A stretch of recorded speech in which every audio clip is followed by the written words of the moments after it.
Welcome back to Afro Chess. I'm Zola, your host, as we uncover the beauty of African chess. Today we'll be looking at a game from the Zada GM Norm tournament with the white pieces FM Caleb Levi Levitan, the South African sensation, versus GM Ante Saric, a man with a peak rating of 2600. Do you know how many people ever achieved this level? About 0.016% of all chess players ever get to that rating. It's gonna be a good one. Kick off with the Sicilian defense and anti-opt for the Khan variation. This variation complements the dark squared bishop, and black will mainly fight on the dark squares and try to push for d5 later on. We get g3 from Caleb, opting to fianchet to the bishop and bishop to b4 check. This move tries to mess up white's development by committing them either to something like knight to c3, knight bd2, or bishop d2. Caleb does none of that, blocks the bishop with c3, asks it what it's doing with its life. The bishop drops back, bishop to g2, all normal developing moves. Queen e2 and c4 forms that bind on the d5 square, maintaining white's central dominance. Castles, bishop e3, very nice development, and knight c3. I love white's position. I like to call this to the promotion bishops. Usually support queenside expansion, moves like a4, b4, and a5, helping the pawns get all the way to the other side of the board. We'll see if all that happens. Knight c6. This forces white's first decision of the game: to take, to drop back, or to do nothing. White decides to take, which is in fact the best move. Why? Well, it places the bishop on an awkward square where it may be subject to some tactical ideas. Rook f to c1. You know you're watching a high level game when they place rooks on odd squares.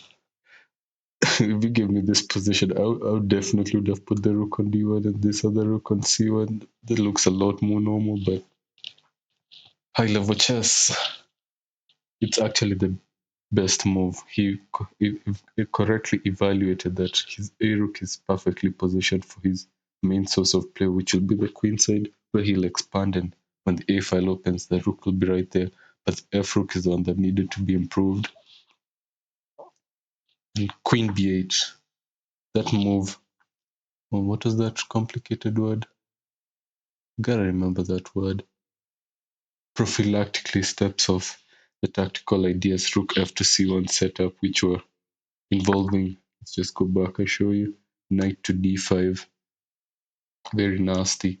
If you take the knight, let's say with the pawn, then white takes back with the c pawn, and there's a pin along the c file, so you're gonna lose the bishop, and at the end of all those trades, black's structure may be messed up. So the Grandmaster steps off all that nonsense. We get b4. Queenside expansion has begun. Rook f to c8, bringing all the pieces to where the action's at, and b5. White has arrived. X b5, please getting the a file open. Bishop to e8. a4. White has achieved the space advantage. He's gonna try to coordinate his pieces, generate an attack, or promote something. Ideas like bishop to d4, queen g4, and h4 are very nice in such a position.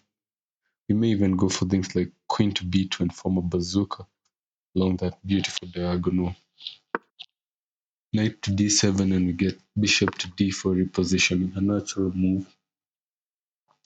There's something that's so beautiful here that I believe both players missed. The move a5, just breathtaking. We get bishop to f6, and this nice little addition, e5, ripping open the diagonal. The bishop takes the pawn, and your knight's under fire, but you just don't care. a6, you are faster. Bishop can take the knight, and you still do not care. a7. Black's best move is to take the rook, lose the queen, and take it back. You have lost, white has lost a pawn, knight, and rook for the queen, and stands slightly better in this position.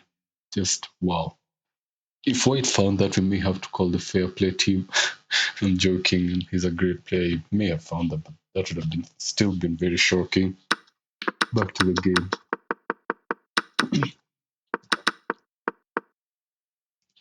Bishop to d4, moving the bishop to a better diagonal, bishop d8, getting really strange moves in this game, but I believe the idea is to play bishop to a5, generating some counterplay, trying to put some pressure on White's position. Queen b2, we have in fact formed the bazooka. Levi does not respect his grandmaster opponent and is trying to attack his king. Knight to c5, repositioning the knight. The Indian preferred knight to e5 to at least blunt the diagonal. Rook to d1, not allowing any forking ideas over here. f6, blunting the opting to blunt the diagonal with the pawn, but it's a bit of an overreaction as it weakens the e6 pawn, which White immediately targets. Bishop to h3. Black's under some trouble here. You get bishop to f7, and Levi goes for a very simple sequence here. You eliminate the defender and target the pawn.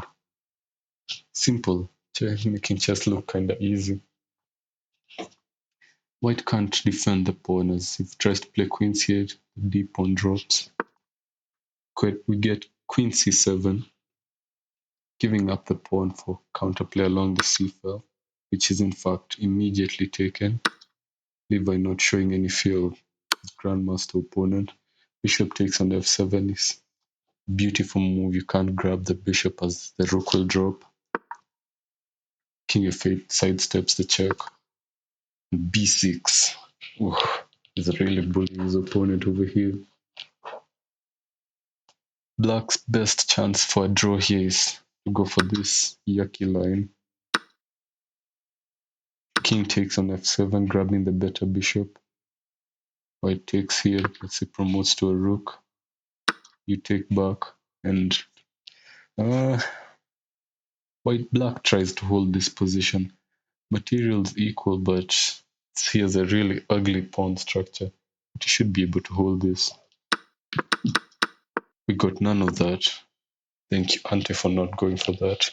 I'm going for the more exciting queen to c5. Let's go, kid. I'm not ready to throw in the towel. I'm down a pawn, but you still have to put me away. The hardest part about beating grandmasters is that they do not die easily. You have to beat them again and again in the same game. Queen to e6, infiltrating. Bishop takes b6. Counterplay is being generated. Engine suggests rook to a2, just shutting down any nonsense, defending yourself. But Levi Levitan, can I call him Levi? Hey, come on. Goes bishop to h4, threatening mate in one. He does not care about the f2 pawn, just moves to the side. There is no attack. His king is slightly weakened, but Black is the only one in trouble here. Some of you may be wondering what if Black grabbed this bishop. Well, White takes on d6, and we'll be taking this next. So that wasn't exactly a good move. We got queen takes on f2. The best move for Black here is rook to c7, just defending yourself and losing the d pawn. It's not fun, but that probably holds, as also White's king is quite weakened in this position. In the game, we got g6, a natural move, I believe, under time pressure. But it misses the counterpunch, the right hook, rook to f1. The queen's gotta go, and the f drops with check. King hunt continues. King to g7, rook f7 check. Tries to hunt the king out, and king h6 is a lethal mistake. There's blood in the water, and Levi Ackerman will not be denied. Bishop takes on g6, shattering the last of the king's defenses. X g6 and queen h3 forces resignation as you step forward. It's mate in one. Wow, what a game. When was the last time you saw a Grandmaster beaten in 35 moves by a FIDE master nonetheless? Props to GM Ante for keeping the game going and not bailing out into a boring draw. Boring endgame, I mean. If you enjoyed the video, please remember to like, share, and subscribe. If you have any other interesting games you'd like me to cover, drop a link in the comment section. Peace out.